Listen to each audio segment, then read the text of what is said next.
Hello नमस्कार, कैसे हो सब यार। आ गई हूँ मैं आपकी कहानी लेकर, तो हो जाओ तैयार।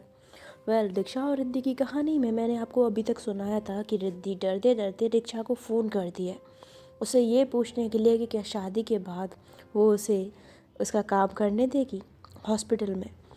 लेकिन उसके कुछ पूछने से पहले ही दीक्षा उसे सारी बातें क्लियर कर देती है। और यहाँ पर जब कॉल कट होता है ना, तो रिद्धि एकदम से अपने सीने पर फ़ोन को लगाते हुए कहती है, गॉड,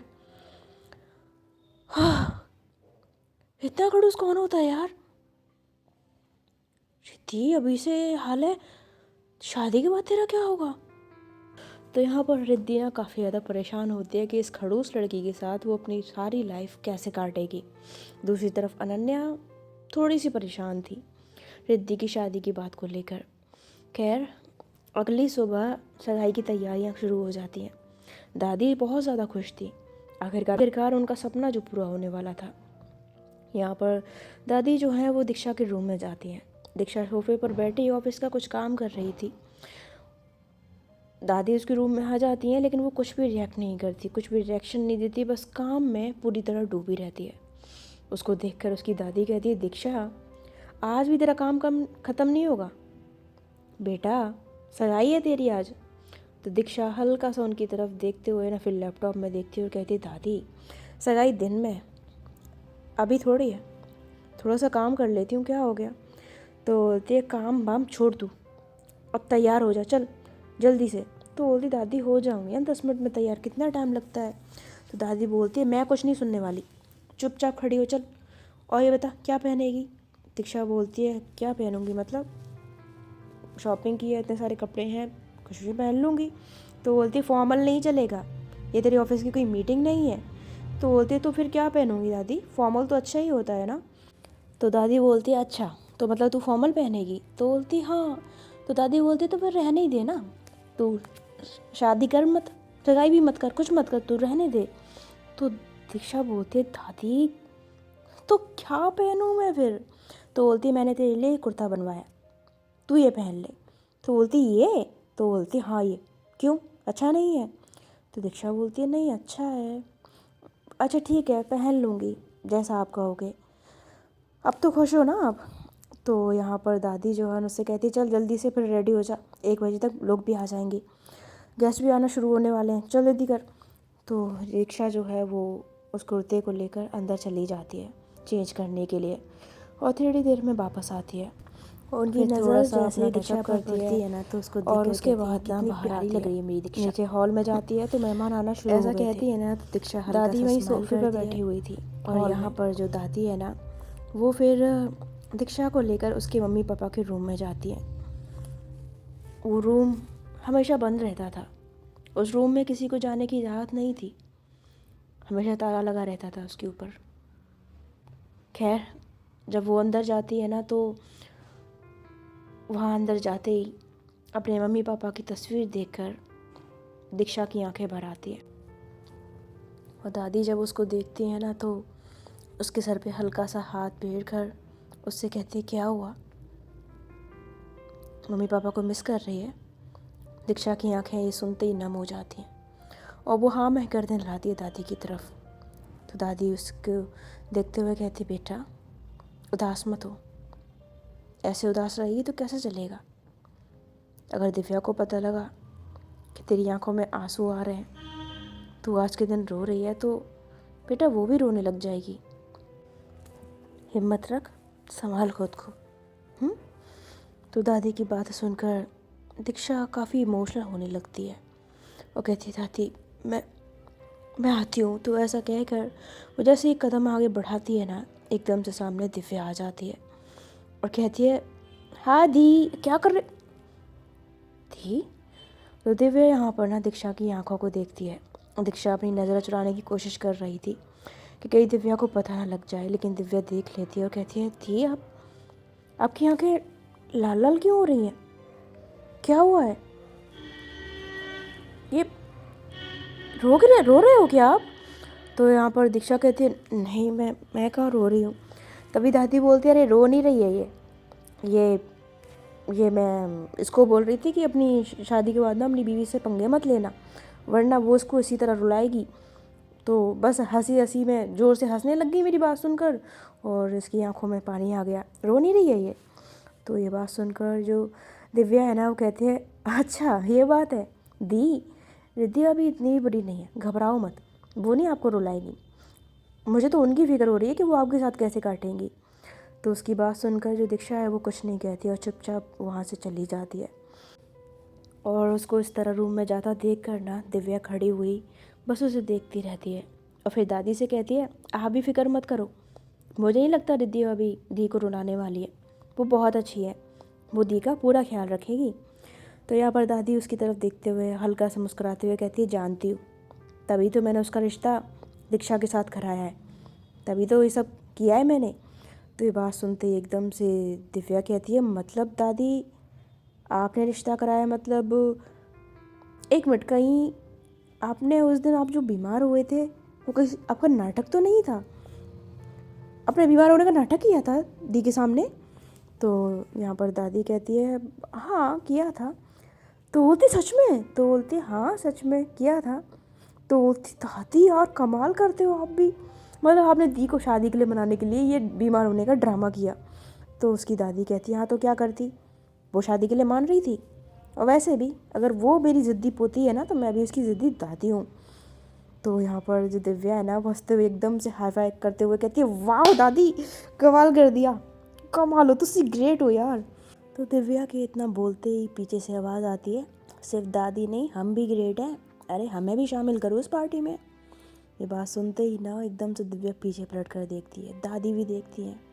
वहाँ पर तन्वी खड़ी हुई थी। तन्वी पास आते हुए कहती है, अकेले अकेले यहाँ पर बातें हो रही हैं, हमें तो कोई याद करता नहीं।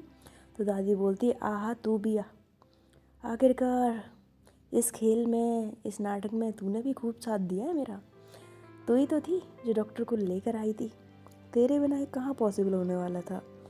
तो यहाँ पर दिव्या देखते हुए कहती है, तन्वी दी आप भी? तो बोलती है हाँ हम भी। तो ये तीनों जो है वो एक साथ हंसने लग जाते हैं। तो जो दादी है ना वो कहती है, थैंक यू तन्वी बेटा। तो तन्वी बोलती है, क्या दादी आप भी, अपनी दोस्त की खुशियों के लिए कुछ भी। हाँ अभी वो थोड़ी सी अपसेट है शादी को लेकर, बट कोई बात नहीं, मुझे पूरा यकीन है रिद्धि उसे पक्का संभाल लेगी और उसे पूरा बदल भी देगी, वो जैसी है ना वो पूरी चेंज हो जाएगी। तो यहाँ पर जो दीक्षा है ना वो एकदम से पीछे से आते हुए कहती है, कौन चेंज हो रहा है? तो उसकी आवाज़ सुनते ही यहाँ पर सब लोग पीछे की ओर पलटते हैं और दीक्षा को देखकर सब लोग चुप हो जाते हैं। दीक्षा पास आते हुए कहती है, किसको बदलने की बात हो रही है? तो तन्वी कहती है, कुछ नहीं कुछ नहीं, बदलने की बात नहीं हो रही है, हम तो वो तभी दिव्या बोलती है, वो हम भाभी के वेलकम की बात कर रहे थे। तो बोलती है मतलब? तो बोलती दिव्या बोलती है, मतलब शादी होगी ना आपकी, मतलब शादी नहीं अभी तो सगाई होगी, तो भाभी आएंगे तो हम भाभी के वेलकम की प्लानिंग कर रहे थे।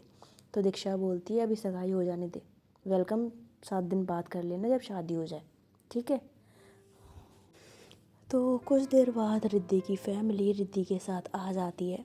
रिद्धि की फैमिली को देखकर सब लोग उनका वेलकम करते हैं और उसके बाद शगुन वगैरह देना, सारी जो रस्में होती हैं वो होती हैं। यहाँ पर रिद्धि के साथ उसकी एक कज़न और उसकी भाभी थी, उसकी दोस्त अनन्या नहीं आई थी बिकॉज़ वो अपने रिलेटिव के यहाँ पर थी। और यहाँ पर दीक्षा के साथ हमारी तन्वी और दिव्या। दिव्या जो है वो हल्का सा ना ऐसे ही दीक्षा को हल्का सा कौनी मारते हुए कहती, दी रिद्धि भाभी आ गई। तो दीक्षा बोलती, तो मैं क्या करूं? तो बोलती, क्या दी यार खड़ूस से। तो यहाँ पर दीक्षा का ऐसा रिएक्शन और रिद्धि बिल्कुल शांत, बिल्कुल शांत, कुछ नहीं। थोड़ी देर में रिंग सेरेमनी होती है, दोनों को पास खड़ा किया जाता है। जो दीक्षा है ना वो रिद्धि की तरफ हल्की सी नज़रें उठाकर देखती है और फिर उसके हाथ में रिंग ऐसे पहनाती है जैसे बस एहसान कर रही हो कोई ऐसा करके बस। और यहाँ पर रिद्धि जो है वो बड़े आराम से उसके हाथ में रिंग पहना देती है, हल्का सा उसकी ओर देखकर, मतलब ज़्यादा कुछ रिएक्शन, कुछ एक्सप्रेशन नहीं होते उसके चेहरे पर भी, दोनों ही ऐसे रूखे सूखे से दोनों। और जब सगाई होती है ना तो सब लोग क्लैप करते हैं, दीक्षा तन्वी ये सब।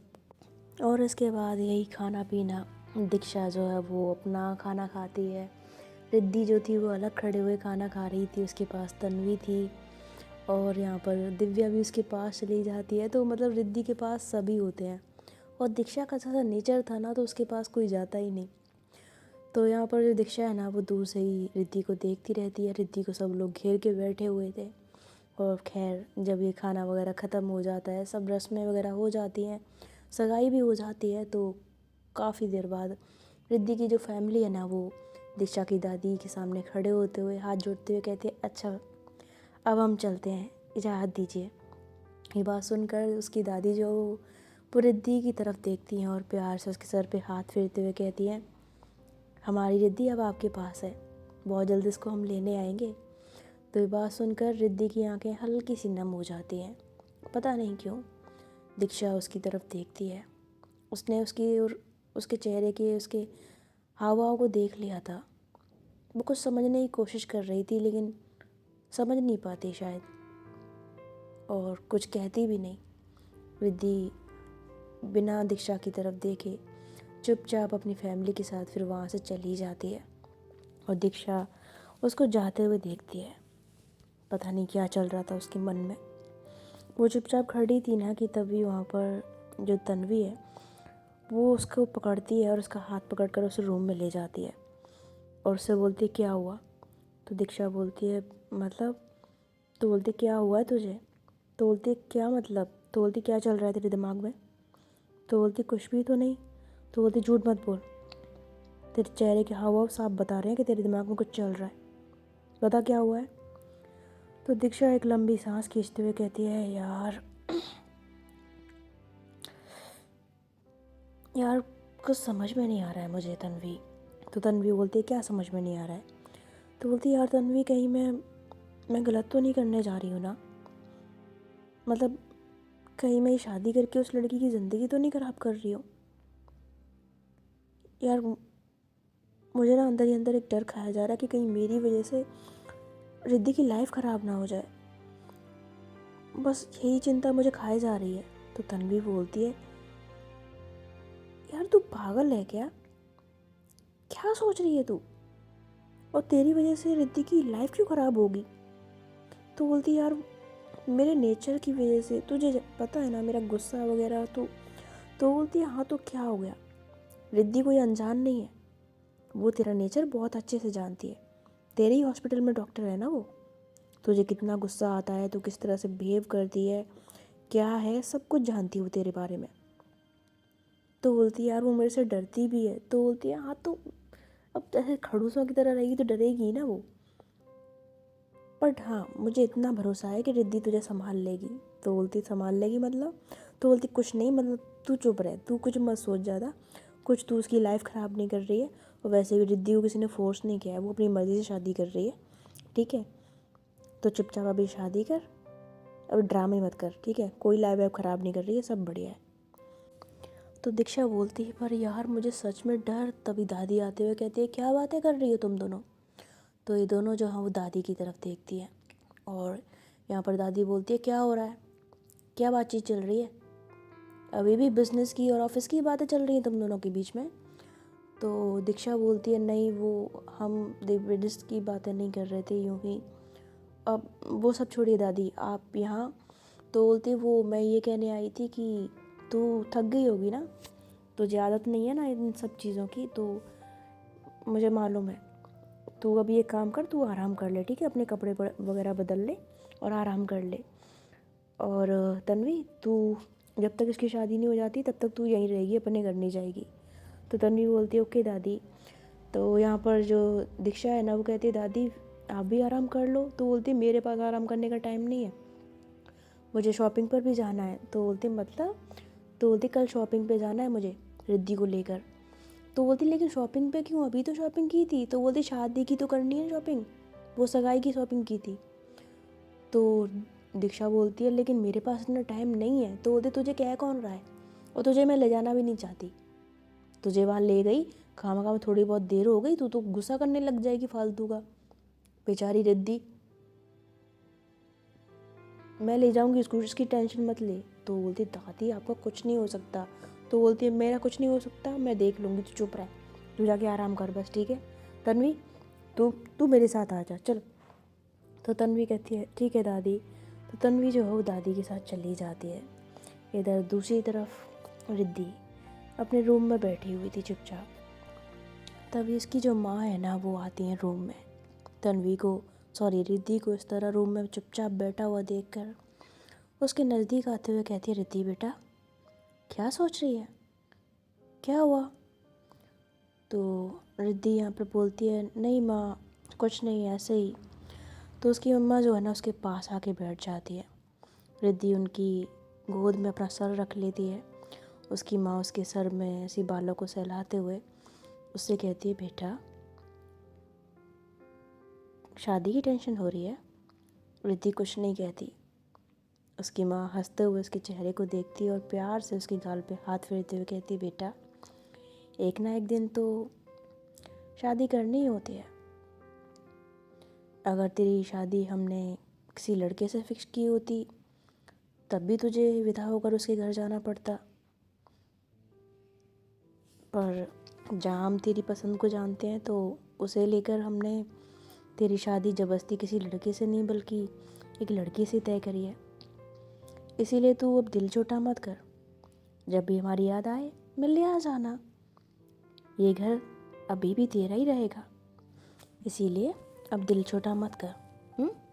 रात बहुत हो गई है, अब आराम कर। और हाँ वो मैं तुझे बताना भूल गई, दीक्षा की दादी का फ़ोन आया था, तुझे कल उनके साथ शादी की शॉपिंग के लिए जाना है। तो रिद्धि उनकी ओर देखते हुए कहती है माँ मैं भाभी को साथ ले जाऊँ क्या शॉपिंग पर? तो उसकी माँ बोलती है हाँ क्यों नहीं, ले जाना, पर अभी रात हो गई है तो सो जा, ठीक है, गुड नाइट। ऐसा बोलकर उसकी मम्मा जो है वहाँ बेड से खड़ी होकर जाने लगती है ना कि रिद्धि एकदम से उठते हुए अपनी माँ को एकदम टाइटली हग कर लेती है। और उसकी माँ जो है वो हल्का सा स्माइल कर कर उसकी ओर देखती है, प्यार से उसको सहलाते हुए कहती है मेरा बच्चा सो जा सो जा, चल आराम कर ले। ऐसा कहकर उसकी मम्मा जो है वहाँ से चली जाती है। इधर रिद्धि की नींद अब हल्की हल्की उसकी आंखों में आने लगी थी, लेकिन तभी अचानक से उसको अनन्या का कॉल आ जाता है। अनन्या बोलती है तेरा फ़ोन कहाँ है सुबह से, ये बता, 40 बार फ़ोन कर चुकी हूँ तुझे, तूने एक बार भी नहीं उठाया। तो रिद्धि बोलती है पागल आज मेरी सगाई थी, मैं सुबह से बिजी थी तो फ़ोन कहाँ से उठाती। और तू तू तो अपने रिश्तेदारों के यहाँ बैठ गई है जाके, अब कब आ रही है ये बता मुझे। तो अनन्या बोलती है मॉर्निंग में आ जाऊँगी और सबसे पहले तुझसे ही मिलने आऊँगी।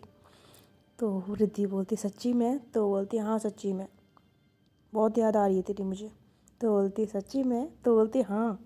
तो यहाँ पर अनन्या और रिद्धि जो है वो काफ़ी देर तक बातें करते रहते हैं और उसके बाद बातें करते करते ये दोनों कॉल कट करते हैं और फिर सो जाते हैं। नेक्स्ट मॉर्निंग हमारी रिद्धि जल्दी उठ जाती है और फिर जाकर नीचे अपनी भाभी की किचन में हेल्प करवाती है। और हेल्प करवाते हुए ना वो कहती है माँ आज मैं हॉस्पिटल जा रही हूँ। तो उसकी माँ बोलती है बेटा पर आज तो शॉपिंग पे जाना है ना। तो बोलती है हाँ माँ मुझे पता है शॉपिंग पे जाना है, बट हॉस्पिटल में एक पेशेंट को डिस्चार्ज कराना है तो उसकी रिपोर्ट चेक करनी है, थोड़ी देर का काम है, मैं थोड़ी देर के लिए जाऊँगी फिर वापस आ जाऊँगी। तो उसकी माँ बोलती है ठीक है जैसा तुझे ठीक लगे। ऐसा कह के उसकी माँ और काम में लग जाती है। यहाँ पर जो हमारी ये क्या है रिद्धि जो है ना वो दीक्षा को मैसेज कर देती है, उससे कहती है आज उसे हॉस्पिटल जाना है कुछ देर के लिए। तो दीक्षा उसका मैसेज पढ़कर उसे रिप्लाई करते हुए कहती है ठीक है 12 से 12:30 बजे के बीच में ड्राइवर आ जाएगा तो मैं हॉस्पिटल ड्रॉप करने के लिए। तो रिद्धि बोलती है नहीं नहीं उसकी ज़रूरत नहीं है, मैं खुद आ जाऊँगी, भाभी भी आएंगे ना साथ में। तो दीक्षा बोलती है ओके ठीक है जैसा तुम्हें ठीक लगे। और यहाँ पर फिर लोग करते हैं शॉपिंग करते करते इन्हें काफ़ी देर हो जाती है, मतलब लगभग शाम ही हो जाती है, इतनी शॉपिंग करते हैं। तो जब शॉपिंग हो जाती है ना तो यहाँ पर दादी और दिव्या कहते हैं भूख लगी है कुछ खा लेते हैं ना। तो सब लोग बोलते हैं हाँ ठीक है। तो ये लोग जाते हैं अपना ऑर्डर देते हैं, इनका ऑर्डर आ जाता है। कुछ खाने पीने के बाद ना दादी तन्वी को बुला लेती हैं और यहाँ पर दीक्षा को भी बुला देती है और तन्वी के साथ वो लोग खुद चले जाते हैं और यहाँ पर रिद्धि और उसकी भाभी को दीक्षा के साथ दादी भेज देती हैं।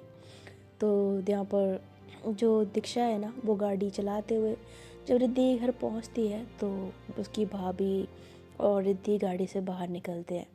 रिद्धि जितना भी सामान लेकर आई थी वो लेकर घर के अंदर चली जाती है, लेकिन जाते वक्त ना वो पीछे वाली सीट पर एक बैग छोड़ जाती है। दीक्षा उस वक्त उस चीज़ पे ध्यान नहीं दे पाती, उसका ध्यान सामने की तरफ था। जब लोग गाड़ी से निकलते हैं, घर में चले जाते हैं, तो दीक्षा अपनी गाड़ी मोड़ लेती है। लेकिन सिग्नल पर जैसे उसकी गाड़ी रुकती है ना, अचानक से वेट करते करते वो गाड़ी में पीछे की तरफ उस बैग को देखती है मिरर में, और सडनली जब उस पर उसकी नज़र पड़ती है तो कहती है, अरे ये रिद्धि अपना सामान यहीं पे भूल गई क्या? क्या है इसमें? ऐसा कहते हुए ना उसको उठाती है और कहती है, सामान अपना कुछ कपड़े वगैरह ही होंगे, क्या होगा। फिर एकदम से कहती है, मैं देख सकती हूँ क्या? देखूँ या ना देखूँ? देख ही लेती हूँ।